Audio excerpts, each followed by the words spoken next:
Good day, everyone. Today we will discuss the important role of teachers as curriculum evaluators.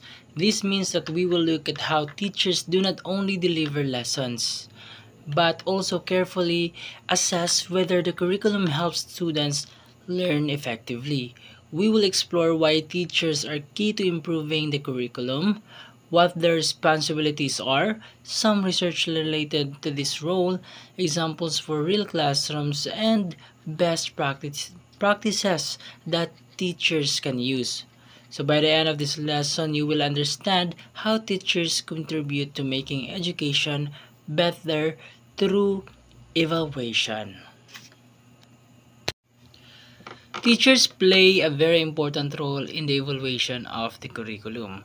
While many people think teachers only deliver lessons, they also observe how students are learning and if the curriculum is helping students meet the learning goals.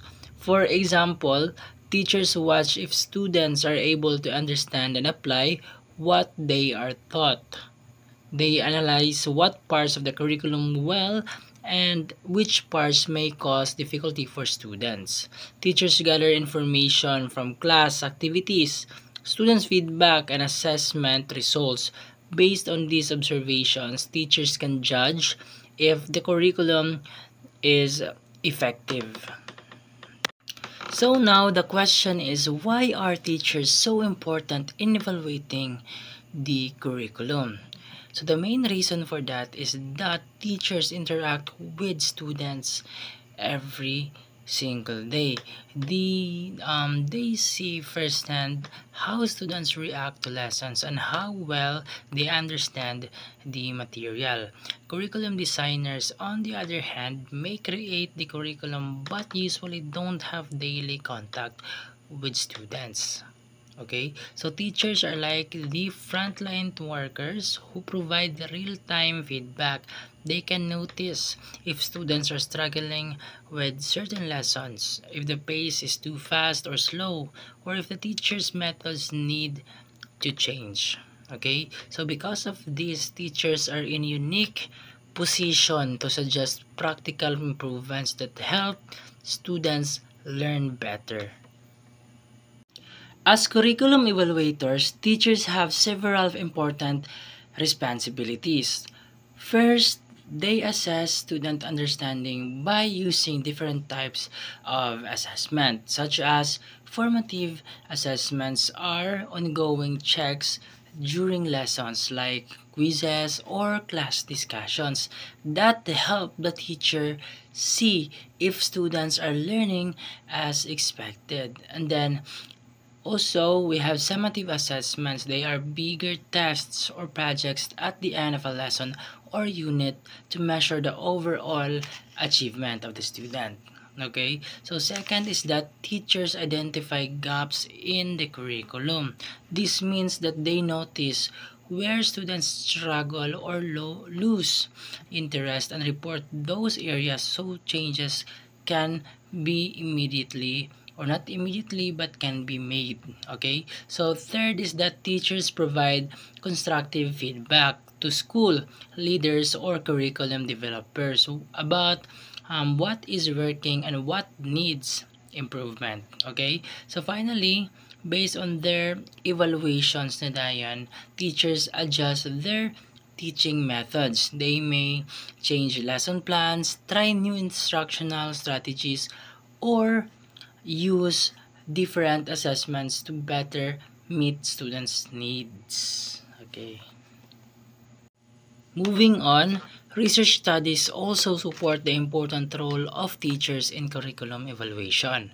According to Linda Darling Hammond in 2000, teachers are key agents of change because they work directly with students. Their insights into student learning and needs are essential for improving the curriculum. So she emphasized that the ongoing professional development helps teachers stay updated and improve their teaching based on classroom evidence. So next would be Ornstein and Hankins. In their 2018 work, they pointed out that curriculum evaluation is a continuous process. Okay, so teachers now must be flexible and adapt the curriculum to fit the students' diverse learning styles and of course classroom realities. Okay, so they stress that a curriculum should never be static but should evolve based on the teacher's feedback. Okay, and then lastly we have Mr. or Sir Michael Fulian. In 2001, he highlighted the importance of teacher empowerment and reflection. Okay, he believes that teachers should regularly reflect on their teaching practices and curriculum to improve student learning. Empowered teachers, according to him, who participate in curriculum development can drive meaningful changes. So now let's take a look at a practical example. So we have here Miss Cruz. She is a grade 10 Filipino teacher, and she noticed that while her students were active in group discussions, they had difficulty analyzing literary texts deeply.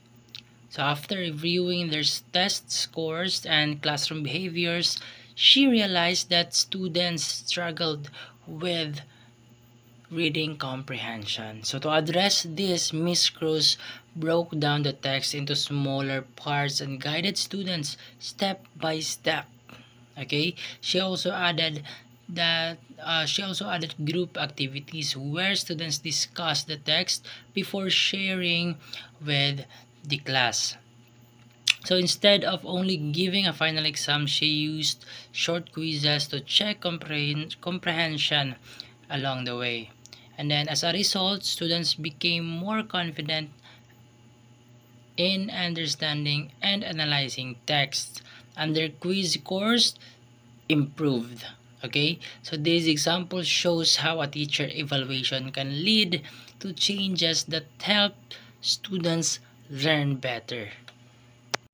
Now, to be effective curriculum evaluators, teachers should follow some of the best practices. So, of course, first, observe student engagement closely. If students seem bored or confused, teachers should change their teaching methods or activities to re-engage them. Alright, so for example, instead of just lecturing, teachers can use group work or hands-on activities. Alright, so second is to use student-centered approaches. So this means that giving students a more active role in their learning through discussions, projects, or peer teaching. Alright, so these methods encourage deeper learning. And then third is to collaborate with other teachers.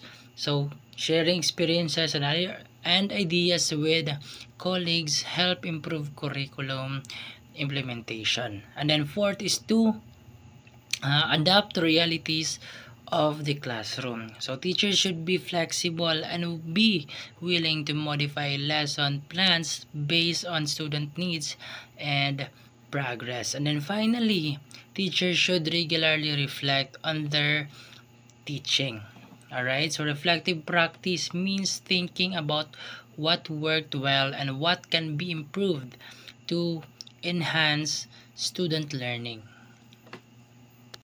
I guess that is all for today, class. So before you exit this video, I want to leave you with this thought. So effective teachers continuously evaluate and adapt to ensure student success. Okay, so as future educators, remember that your role is not only to teach but also to reflect and improve the curriculum to better serve your student learning needs. So thank you for your attention. Once again, thank you for listening.